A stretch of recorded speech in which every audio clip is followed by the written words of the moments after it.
वहाँ रमा है मैं राजकुमारी, और जहाँ रमा और राजकुमारी को नहीं देखा और जैसे ही माया का पर्दा हटा और देव ऋषि नारद को ध्यान आया, हे भगवान मैंने क्या अनर्थ कर डाला, प्रभु को श्राप दे डाला है। नारद जी चरणों में गिर गए, हे प्रभु क्षमा कर दो, आपकी माया से विमुक्त हो गया था इसलिए मैंने आपको श्राप दे दिया। भगवान ने कहा तुम चिंता मत करो, हमारी ही इच्छा थी। नारद जी बोले वो बोलो बताओ तुम्हारी इच्छा थी और हमें इतना परिश्रम कराया, बताओ कितने दिन के लगे हैं इस चक्कर में। नारद जी ने कहा कि भगवान हमें एक बात बताओ, क्या आपने हमारा विवाह क्यों नहीं होने दिया, और आप तो बड़े आनंद से रहते हो विवाह करा करके और आपने हमारा विवाह नहीं होने दिया, कारण क्या है। भगवान बोले नारद जी मैं अपने परम वैष्णव साधुओं को इस संसार के जंजाल में पड़ने नहीं देता हूँ, सबकी व्यवस्थाएं अलग अलग है। नारद जी ने कहा अच्छा भगवान शंकर जी विवाह नहीं करा रहे थे सो उनको जबरदस्ती कर रहे थे कि आप विवाह करा लो, और हम विवाह करना चाहते थे तो हमारा होने नहीं दिया। भगवान बोले नारद जी शंकर जी में और तुम में बहुत अंतर है। भगवान कहते मेरे दो बेटा हैं, कौन कौन, बोले एक ज्ञानी और एक दास। तो बड़ा बेटा अगर बड़ा बेटा पिता का होता है तो पिता को इतनी ज्यादा चिंता बड़े बेटे की नहीं होती क्योंकि अब वो बड़ा हो गया है, समझदार हो गया है, और बेटा जितना छोटा रहता है उसकी उतनी ही चिंता होती है। तो भगवान ने कहा नारद जी भगवान शंकर मेरे बड़े बेटे की तरह है, क्योंकि उनको तो जबरदस्ती कहा जा रहा था कि तुम विवाह कर लो, लेकिन भगवान शंकर ने विवाह नहीं किया क्योंकि सती ने केवल सीता का रूप धारण करने पर उन्होंने सीता का परित्याग कर दिया था। तो वो तो इतने समझदार थे, लेकिन देवर्षि नारद तुम तो इतने ना समझ हो कि एक पिता से ही बोल रहे हो कि हमारा विवाह करा दो, तुम तो इतने छोटे हो, इतने अबोध हो। बताओ कोई बेटा अपने पिताजी से कहे कि पिताजी अब हमारी भी सोच लो, हमारा भी विवाह करा दो। तो भगवान ने कहा नारद जी तुम इतने छोटे हो, इतने छोटे बेटे हो कि तुमको यही पता नहीं कि मैं अपने पिता से क्या मांग रहा हूँ। और नारद जी विवाह किससे करना चाह रहे थे, बोले विश्व मोहिनी से। तो भगवान ने कहा विश्व मोहिनी मेरी माया है और मैं मायापति हूँ, तो जब मैं मायापति हुआ तो माया तुम्हारी कौन हुई। देवर्षि नारद बोले वो तो मेरी माँ हुई।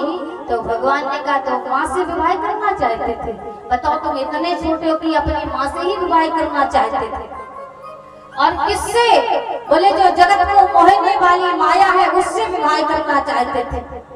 और नारद जी इस माया ने, अगर इस माया के पति बनोगे तो चक्कर में ही पड़ जाओगे, और यदि माया के तो बेटा बने रहो तो ही अच्छा है, क्योंकि माया तो केवल माया पति की है और रहेगी।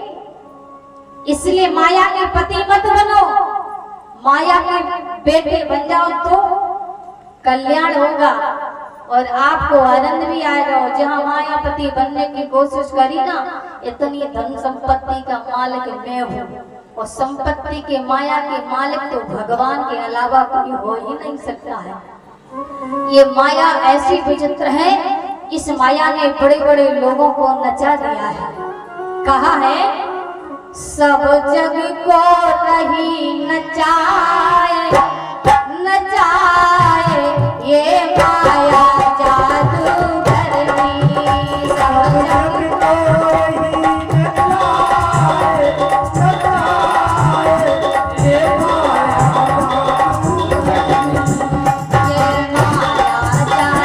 जादूगरनी, ये माया जादूगरनी, ये माया जादूगरनी, ये माया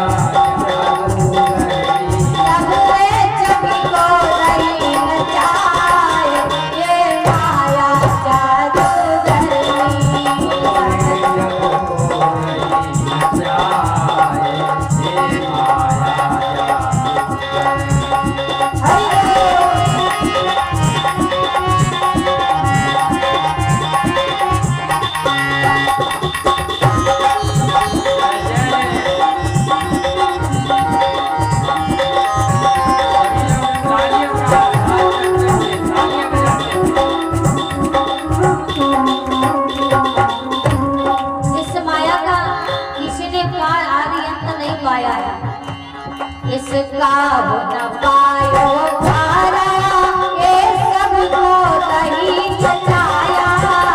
इसका हो न पायो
भगवान ने कहा नारद जी, इसीलिए मैं अपने भक्तों को इस माया के चक्कर में नहीं पड़ने देता हूँ।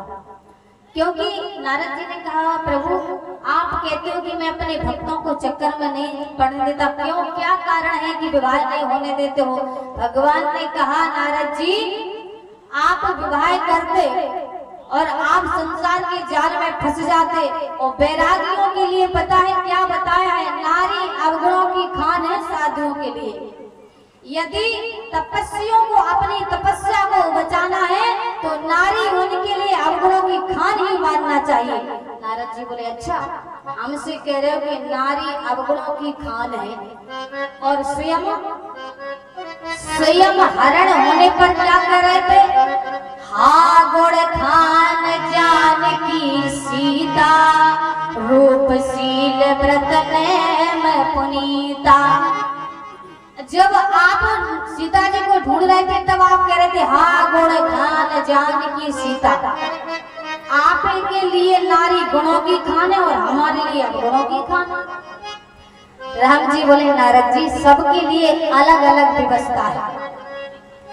ग्रस्त जीवन तभी चलेगा तब नारी को सुंदर गुणों की खान हम मानेंगे, तब ग्रस्त जीवन सुचारू रूप से चलेगा।